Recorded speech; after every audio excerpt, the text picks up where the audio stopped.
Twice acquitted, Trump possesses many options to reinvigorate MAGA after the White House. The ex-president's proclamation that the movement has only just begun has many guessing what's next. Well, what could be next? Natural question, right? I love how they do that. Always ask a question. People can avoid an assertion. It's very difficult to avoid a question. Well, ladies and gentlemen, the 2022 midterms are right around the corner. We have a third of the Senate, the U.S. Senate up, as it is every 2 years. We have the entire House of Representatives up for re-election too. Well, before we get into 2024, what can the MAGA movement and Trump do right now to fix this disaster of a Republican Party that's entirely broken and populated with Murkowskis and Cheneys and Romneys right this second? Well, one of the things we could do is focus on those 2022 midterms from the John Solomon piece. Building a well-funded political action committee and rallying behind the House and Senate candidates most supportive of Trump's populist message is one potential avenue. Nice. Here's a problem already resurfacing. An idea House Republican leader Kevin McCarthy has already begun talking with Trump about. Okay. So again, our 3-step plan to take back the Republican Party and the conservative movement right now, we're already stumbling onto a roadblock while presenting a solution. The solution's obvious. Get Trump, put a PAC together, whatever it may be, have that Trump PAC, whatever it may be called, the MAGA PAC, support candidates that actually support the MAGA movement and things we believe in, like actual conservatism, right? But I can't emphasize this enough. We should not be coordinating this with Kevin McCarthy of the House.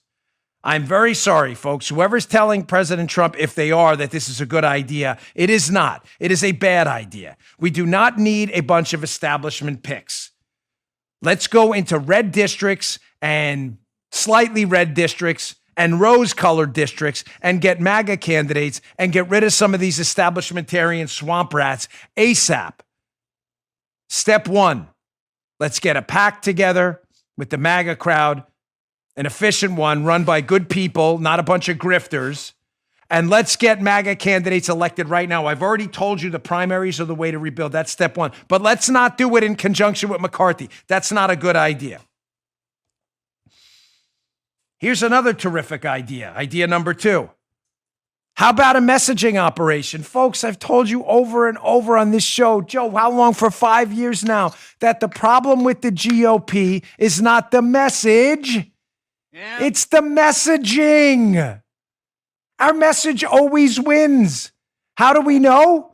Because Democrats don't live by their own liberal ideology. If their message was so powerful and effective, why don't they do what they say and preach? We hate school choice. It's awful. Why do you send your kids to a private school? Because I just mean school choice for you losers. Democrat point number 2.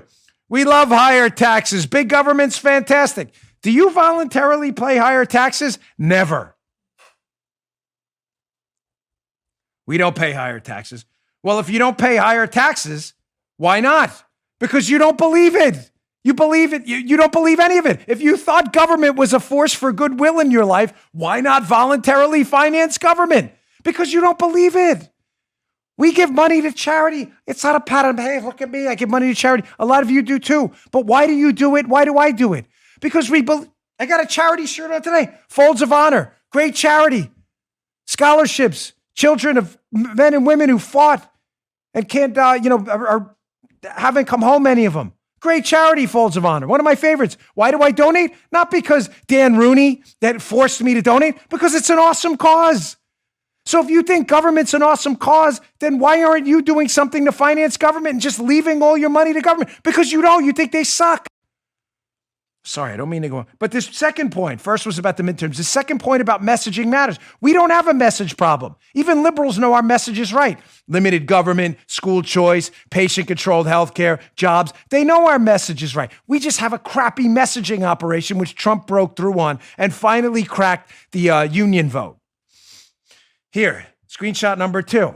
For instance, Trump could highlight the union jobs killed by Biden's closure of the Keystone Pipeline or the impact of a Democratic minimum wage hike on small business owners, who increasingly include Latinos and blacks. This is a great idea.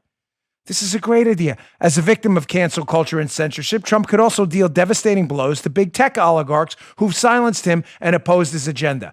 There have been reports he's considering starting his own social media platform. Bingo. Part 1 of the 3-part strategy. 2022 midterms. Primaries for every one of these loser establishmentarians. Part 2. Let's get a messaging operation out there and let's focus on simple things. My suggestion, if anyone in the Trump operation is listening, for this messaging operation through a PAC, messaging, it matters. Jobs number one. Focus on Keystone union jobs that are being impacted by the Biden agenda. Number 2, free and fair elections. We have to change the voting systems in this country. They are clearly broken. I've said this repeatedly over the last month. 3, big tech censorship and cancel culture. You focus on those 3 things and make them the cornerstone of your messaging operation right now. You will have serious momentum into the 2022 midterms. You will have a very popular former president, potentially next president, and you'll be setting yourself up for 2024. What's part 3 of this? Midterms and messaging, part 1 and 2. Part 3. President Trump should part the Red Seas and lead an exodus off of social media into other platforms. He's the only one powerful enough to do it almost by himself. Part 3 from this Just the News piece. It's worth your time, and you should seriously spread this around to your friends. Read the entire piece. It says, again, Trump could deal devastating blows to big tech. But an easier and quicker way for Trump to build a new conservative ecosystem would be for him to use his clout to sway tens of millions of his fans to leave Twitter, Facebook, and YouTube. I threw the fake book in there. Send them to create new accounts on the fast emerging free speech platforms of Parler. I have an interest in Cloud Hub and Rumble. I have an interest in that too. That way he can leave the tech headaches to experts. That way he can leave the tech headaches to experts while solving a major problem for conservatives through market disruption. Folks, if President Trump does those 3 things, gets heavily involved in the midterms for MAGA candidates and primaries, engages in a serious, disciplined messaging operation around jobs, free and fair elections, and the tyranny of big tech, and then leads an exodus from social media, he will be remembered not only as a very consequential 1-term president, but a very consequential 2-term president when he sets the glide path for re-election for him in 2024. With a conservative majority in the House and Senate. I'm telling you, that 3-part plan is absolute gold.